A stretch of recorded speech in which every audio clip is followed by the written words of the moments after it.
വീണ്ടും സമൂഹ മാധ്യമങ്ങളിൽ CPM അനുകൂല നിലപാട് ആവർത്തിച്ചിരിക്കുകയാണ് കോൺഗ്രസ് MP ശശി തരൂർ.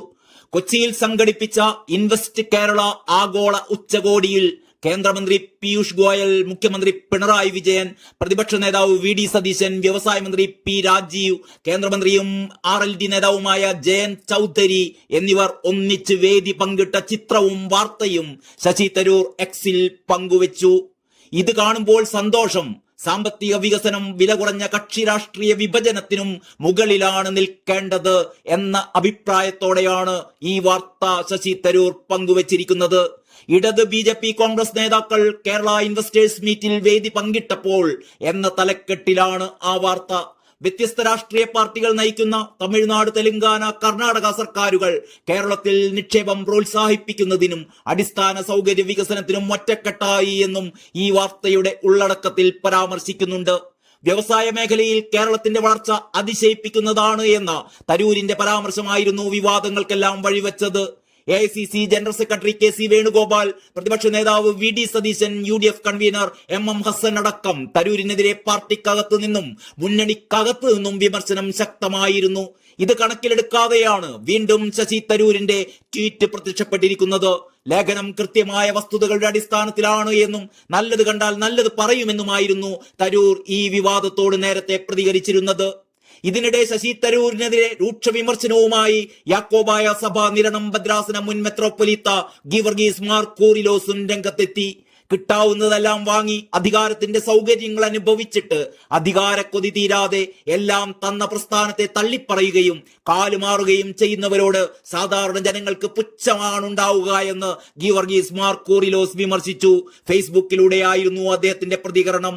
ആ പോസ്റ്റിന്റെ പൂർണ്ണരൂപം ഇങ്ങനെയാണ്: ഞാനാണ് ഏറ്റവും കേമൻ എന്നൊരാൾ സ്വയം പറഞ്ഞാൽ അതിൽ പരം അയോഗ്യത വേറെയുണ്ടോ? മത്സ്യത്തൊഴിലാളികളുടെ വോട്ട് കിട്ടിയില്ലായിരുന്നു എങ്കിൽ ഇദ്ദേഹം ഇപ്രാവശ്യം എവിടെയിരിക്കുമായിരുന്നു? കിട്ടാവുന്നതെല്ലാം വാങ്ങി അധികാരത്തിന്റെ സൗകര്യങ്ങൾ അനുഭവിച്ചിട്ട് അധികാരക്കൊതി തീരാതെ എല്ലാം തന്ന പ്രസ്ഥാനത്തെ തള്ളിപ്പറയുകയും കാലുമാറുകയും ചെയ്യുന്നവരോട് സാധാരണ ജനങ്ങൾക്ക് പുച്ഛമുണ്ടാകും, അതാരായാലും ഏത് പ്രസ്ഥാനമായാലും.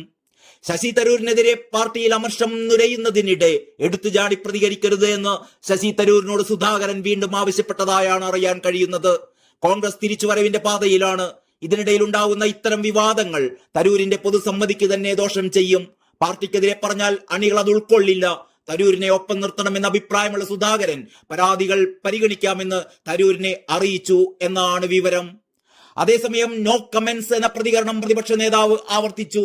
ഐക്യ ആഹ്വാനവുമായി രമേശ് ചെന്നിത്തലയും ഗൗരവമുള്ള വിഷയമല്ല എന്ന് പറഞ്ഞ് K മുരളീധരനും ഈ വിവാദത്തെ അവഗണിക്കുകയാണ്. തന്നെ ഉയർത്തിക്കാട്ടണമെന്ന അഭിപ്രായം ഘടകകക്ഷികൾക്കുമുണ്ടെന്ന് തരൂർ പറയുമ്പോഴാണ് വിവാദ പ്രസ്താവനകളെ RSPയും വിമർശിച്ചിരിക്കുന്നത്. തരൂരിനെ പറഞ്ഞുവിടരുത് എന്ന അഭിപ്രായമുള്ള കോൺഗ്രസ് നേതാക്കളും അദ്ദേഹത്തെ മുഖ്യമന്ത്രി സ്ഥാനാർത്ഥിയാക്കണം എന്ന് പറയുന്നില്ല. ദേശീയ തലത്തിൽ കൂടുതൽ റോൾ കൊടുക്കണമെന്ന് മാത്രമാണ് അവരുടെയും പക്ഷം. ശശി തരൂരിന്റെ അഭിമുഖത്തിൽ കടുത്ത അതൃപ്തി പ്രകടിപ്പിച്ച രാഹുൽ ഗാന്ധിയും അധ്യക്ഷൻ മല്ലികാർജുൻ ഖാർഗെയും KC വേണുഗോപാലുമായി ചർച്ച നടത്തി.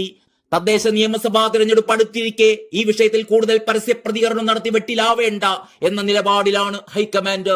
ദേശീയ നേതാക്കളോടും പരസ്യ പ്രതികരണം വേണ്ട എന്നാണ് നിർദ്ദേശിച്ചിരിക്കുന്നത്. അതുകൊണ്ട് തന്നെ ഏറെ കരുതലോടെയാണ് ഈ വിഷയത്തിൽ കോൺഗ്രസ് നേതാക്കളുടെ എല്ലാം പ്രതികരണം. വിമർശിക്കുന്നവരെ ഇല്ലാതാക്കുന്ന പാരമ്പര്യം കോൺഗ്രസിനില്ല എന്നും പാർട്ടിയുടെ നന്മയുള്ള വിമർശനങ്ങളെ സ്വീകരിക്കുമെന്നുമാണ് ഈ വിഷയത്തിൽ AICC general secretary KC Venugopal പ്രതികരിച്ചത്. കേരളത്തിലെ നേതൃത്വത്തിൽ ഐക്യം ഊട്ടിയുറപ്പിക്കുമെന്നും അദ്ദേഹം കൂട്ടിച്ചേർക്കുകയുണ്ടായി. എത്ര കാലം ഇവർക്കിങ്ങനെ ശശി തരൂരിനെ സഹിക്കാൻ ആകുമെന്നാണ് ഉയരുന്ന പ്രധാന ചോദ്യം.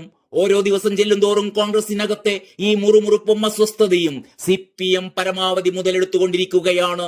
ഇനിയും ശശി തരൂർ പ്രകോപനം തുടരുകയാണെങ്കിൽ പുറത്താക്കൽ നടപടിയിലേക്ക് തന്നെ ഹൈക്കമാൻഡിന് കടക്കേണ്ടി വരുമെന്നാണ് സൂചന. ശശി തരൂർ ഒടുവിൽ എത്തിച്ചേരുന്നത് BJPയിലേക്കായിരിക്കുമെന്ന കണക്കുകൂട്ടലിലാണ് സംസ്ഥാനത്തെ BJPക്കാർ.